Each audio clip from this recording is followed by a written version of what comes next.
La gran epopeya del descubrimiento de América. Un texto de José Vasconcelos.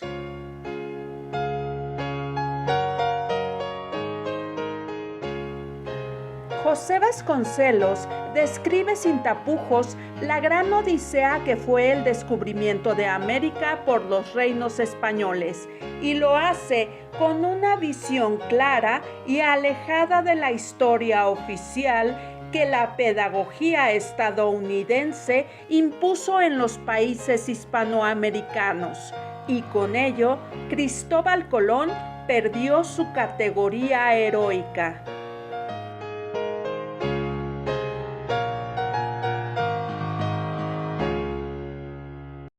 La historia de México empieza como episodio de la gran odisea del descubrimiento y ocupación del Nuevo Mundo. Antes de la llegada de los españoles, México no existía como nación. Una multitud de tribus separadas por ríos y montañas y por el más profundo abismo de sus 300 dialectos, habitaba las regiones que hoy forman el territorio patrio. Los aztecas dominaban apenas una zona de la meseta, en constante rivalidad con los tlaxcaltecas, y al occidente los tarascos ejercitaban soberanía independiente, lo mismo que por el sur los zapotecas. Ninguna idea nacional emparentaba las castas, todo lo contrario. La más feroz enemistad alimentaba la guerra perpetua, que sólo la conquista española hizo terminar. Comenzaremos, pues, nuestra exposición en el punto en que México surge a la vista de la humanidad civilizada. Empezaremos a verlo tal y como lo contemplaron los soldados de la conquista, según nos lo dicen en sus amenas crónicas. Por fortuna, fueron españoles los que primero llegaron a nuestro suelo, y gracias a ello es rica la historia de nuestra región del Nuevo Mundo, como no lo es la de la zona ocupada por los puritanos. Todavía a la fecha, cuando se escribe de historia mexicana antigua, tiene que fundarse en los relatos de los capitanes y los monjes de la conquista, guerreros y civilizadores, hombres de letras, a la par que hombres de espada, según la clara exigencia de la institución de la caballería. Pues propiamente fue la de América una última cruzada en que los castellanos, flor de Europa, después de rebasar sobre el Moro, ganaron para la cristiandad con las naciones de América el dominio del planeta, la supremacía del futuro. Imagine quien no quiera reconocerlo. ¿Qué es lo que sería nuestro continente de haberlo descubierto y conquistado los musulmanes? Las regiones interiores del África actual pueden darnos una idea de la miseria y la esclavitud, la degradación en que se hallarían nuestros territorios. Desde que aparecemos en el panorama de la historia universal, en él figuramos como una accesión a la cultura más vieja y más sabia, más ilustre de Europa, la cultura latina. Este orgullo latino pervive a la fecha en el alma de todos los que tienen conciencia y orgullo. Latinos se proclaman los negros cultos de las Antillas, y latinos son por el alma, según bien dijo nuestro Altamirano, los indios de México y del Perú. Latino es el mestizo desde que se formó la raza nueva y habló por boca del Inca Garcilaso en el sur, de Alba Ixtlilxóchitl en nuestro México.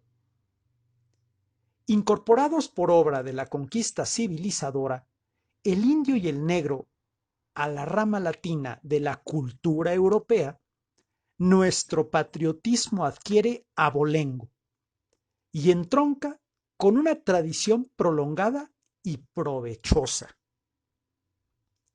De allí que todo corazón bien puesto de esta América hispana, indio, mestizo, mulato, negro o criollo, siente las glorias de la España creadora y de Italia y Roma, con predilección sobre los otros pueblos de la tierra. El mismo idioma latino es un poco nuestro, desde que en el culto católico halagó nuestros oídos a partir de la infancia. Tan superior es la tradición nuestra a la de los peregrinos del Mayflower, como grande fue la Nueva España en comparación de las humildes colonias del norte. Ingresamos a las filas de la civilización bajo el estandarte de Castilla, que a su modo heredaba el romano y lo superaba por su cristiandad. Y es inútil rebatir, siquiera, la fábula maligna de una nacionalidad autóctona, víctima primero de la conquista y más tarde de nuestra nacionalidad mexicana, es decir, hispano-indígena. Se llegó en cierta época a tal punto de confusión que no faltó quien pretendiera ver en México un caso parecido al del Japón, que al servirse de lo europeo, robándole la técnica, se ha mantenido autóctono, sin embargo, en el espíritu. ¿En qué espíritu nacional podríamos recaer nosotros si prescindiésemos del sentir castellano que nos formó la colonia? ¿Existe acaso en lo indígena, en lo precortesiano, alguna unidad de doctrina o siquiera de sentimiento capaz de construir un alma nacional? ¿En dónde está un código parecido al de los samuráis que pudiera servir de base a un resurgimiento aborigen de México o del Perú? Desde el Popol Vuh de los mayas hasta las leyendas incaicas, no hay en la América precortesiana ni personalidad homogénea ni doctrina coherente. El Popol Vuh es colección de divagaciones ineptas, remozadas un tanto por los recopiladores españoles de la conquista, que mejoraban la tradición verbal incoherente, incomprensible, ya para las razas degeneradas que reemplazaron a las no muy capaces que crearon los monumentos. El continente entero, según advierte genialmente Keyserling, estaba dominado por las fuerzas telúricas y no había nacido nunca para el espíritu, o era ya una decadencia irremediable cuando llegaron los españoles. Los españoles advirtieron la torpeza del pensamiento aborigen y, sin embargo, lo tradujeron, lo catalogaron, lo perpetuaron en libros y crónicas. Y hoy ya solo la ignorancia puede repetir el dislate de que los conquistadores destruyeron una civilización. Desde todos los puntos de vista y con todos sus defectos, lo que creó la colonia fue mejor que lo que existía bajo el dominio aborigen.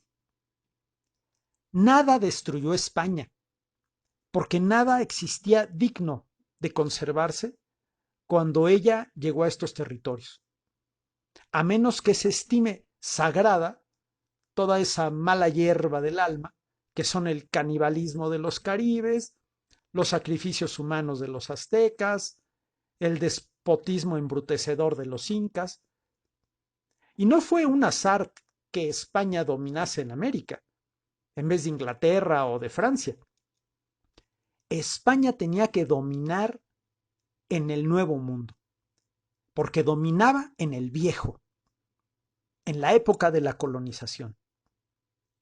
Ningún otro pueblo de Europa tenía en igual grado que el español el poder de espíritu necesario para llevar adelante una empresa que no tiene paralelo en la historia entera de la humanidad. Epopeya de geógrafos y de guerreros, de sabios y de colonizadores, y de santos que, al ensanchar el dominio del hombre sobre el planeta, ganaban también para el espíritu las almas de los conquistados. Solo una vez en la historia humana, el espíritu ha soplado en afán de conquistas que, lejos de subyugar, libertan. La India de los Ashokas había visto conquistas inspiradas en el afán del proselitismo religioso. Conquistas que, rebasando el esfuerzo del guerrero, se establecían en el alma de poblaciones remotas sin otra coerción que la del pensamiento egregio. Superior aún fue la obra de Castilla, y en mayor escala, tanto por las extensiones de los territorios ganados para la cultura, como por el valor de la cultura que propagaba. La nobleza de Castilla, poderosa en el esfuerzo, virtuosa y clara en la acción, era la primera nobleza de Europa cuando se produjo la ocupación del Nuevo Mundo. Y fortuna fue de México el haber sido creado por la primera raza del mundo civilizado de entonces, y por instrumento del primero de los capitanes de la época, el más grande de los conquistadores de todos los tiempos, Hernán Cortés, cuya figura nos envidia el anglosajón, más aún que los territorios que su conquista nos ha legado. Y el más grave daño moral que nos han hecho los imperialistas nuevos es el habernos habituado a ver en Cortés un extraño, a pesar de que Cortés es nuestro, en grado mayor de lo que puede serlo Cuauhtémoc. La figura del conquistador cubre la patria del mexicano, desde Sonora hasta Yucatán, y más allá en los territorios perdidos por nosotros, ganados por Cortés. En cambio, Cuauhtémoc es, a lo sumo, el antepasado de los otomíes de la meseta de Anáhuac, sin ninguna relación con el resto del país. El mito Cuauhtémoc lo inventan Prescott y los historiadores norteamericanos. Lo defienden los agentes indirectos del protestantismo que quieren borrar toda huella de lo español en América. Si en México prescindimos de lo español, nos quedaremos como los negros, atenidos al padrinazgo dudoso de un Lincoln, que solo por razones políticas abolió la esclavitud, o peor aún, un padrastro como Washington que mantuvo esclavos negros pese a sus timbres de libertador.